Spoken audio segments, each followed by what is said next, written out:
Hai teman-teman, Assalamualaikum warahmatullahi wabarakatuh.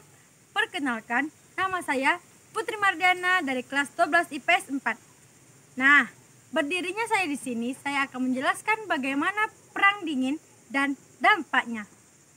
Pasca Perang Dunia Kedua, terjadilah ketegangan antara negara Amerika Serikat dan Uni Soviet yang melahirkan Perang Dingin yang disebut Cold War. Nah, Perang Dingin adalah suasana internasional yang penuh ketegangan karena konflik karena perbedaannya ideologi.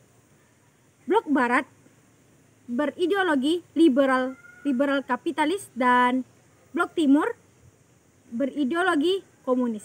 Dampak Perang Kedunia ini sangat meluas sampai aspek di politik, ekonomi, bahkan kebudayaan. Nah, di sini yang terkuat adalah Amerika Serikat dan Uni Soviet.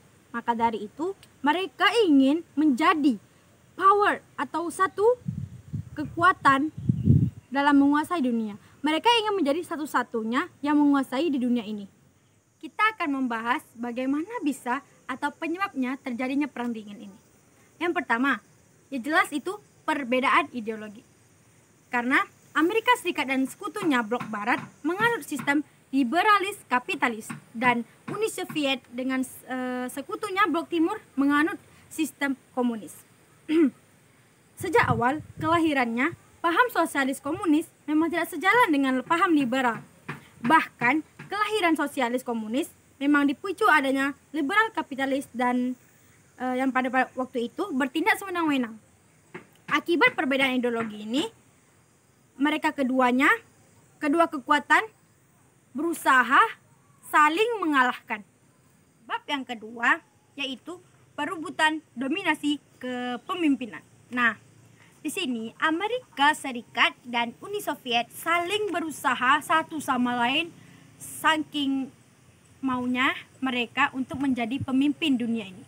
Pemimpin satu-satunya di dunia ini. Kita akan membahas berlangsungnya Perang Dingin. Berlangsungnya Perang Dingin ini mempunyai periode tertentu.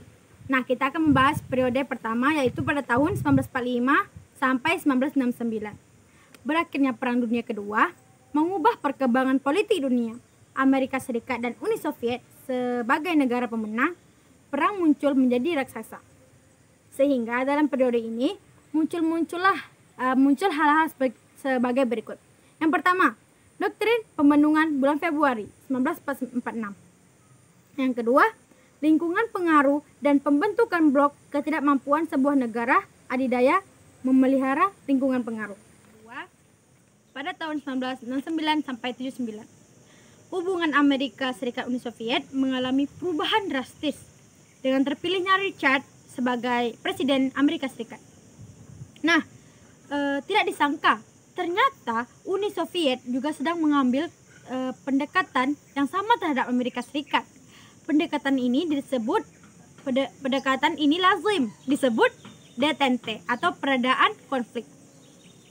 Sebagai sebuah strategi politik luar negeri, detente merupakan upaya menciptakan kepentingan tertentu dalam kerjasama dan dapat menghambat perbedaan di antara mereka dan akhirnya melangkah dari kompetensi menuju kerjasama.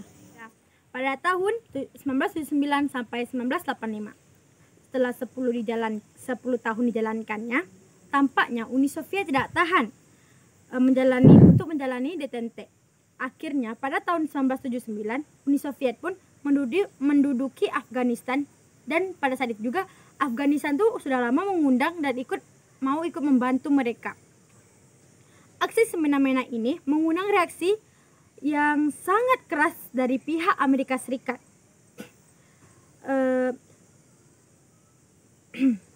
Lalu akhirnya muncullah doktrin Carter yang menyatakan bahwa Amerika Serikat berkeinginan untuk menggunakan kekuatan militernya di Teluk Persia.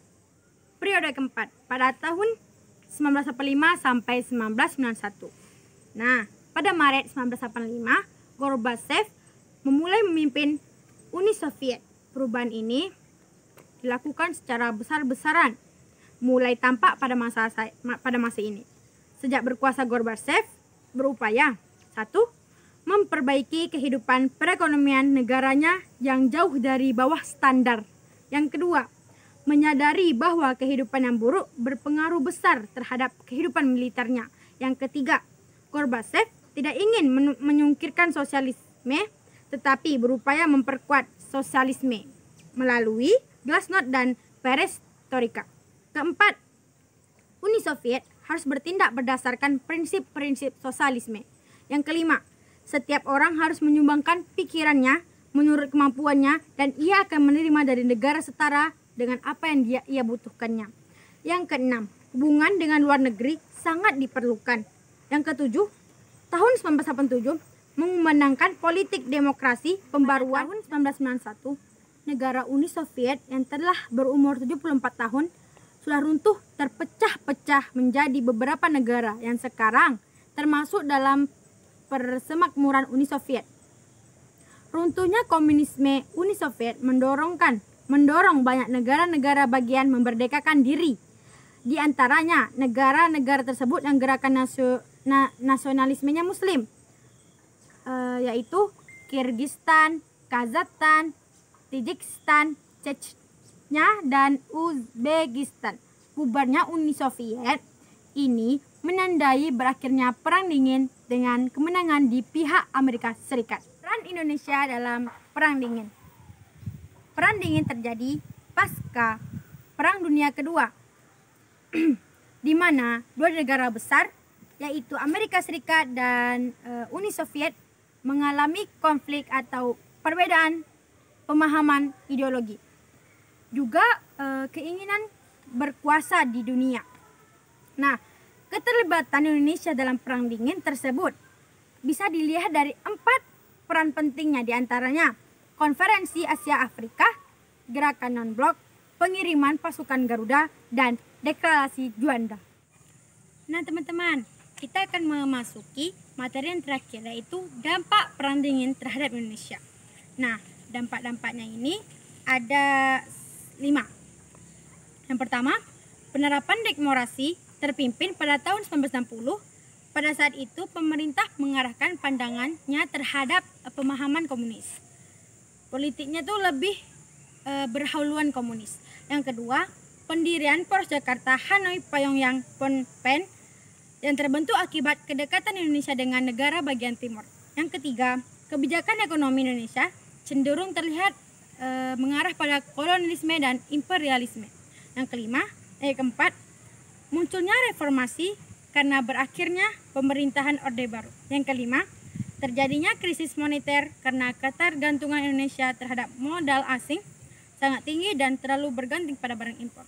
Nah teman-teman, sampai situlah pemahaman atau penjelasan dari saya. Lebih dan kurang saya mohon maaf. Akhirul kalam, assalamualaikum warahmatullahi wabarakatuh.